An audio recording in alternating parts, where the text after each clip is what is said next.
চলে এসেছি আমরা শাড়ির দোকানে। বাবা মা, আজকে বাবাও এসছে।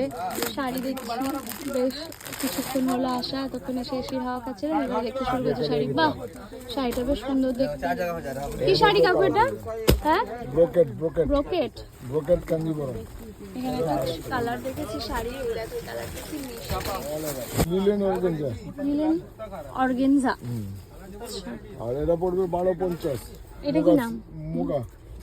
এই কাপড়টা অনেক সফট আছে। কাঞ্জিবরম ওটা একটা রয়েছে, এটাও একটা রয়েছে, দেখো এইটা খুব সুন্দর, কালারটা ভালো, দারুণ। 12 টোন কালার। এটাও ভালো।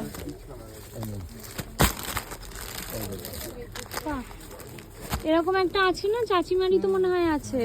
এই শাড়িগুলো দেখো, ভালো লাগছে দেখতে। Dual tone sari, colour fancy fancy colour. প্রচন্ড কনফিউজড হয়ে যায় যে কোনটা ভালো লাগছে, কোনটা নেওয়া উচিত বা কোনটা নেবো। জানো তো, এত ভ্যারাইটিস রয়েছে সামনে, অনেকক্ষণ ধরে কনফিউজ ছিলাম, ওগুলো না এইটা।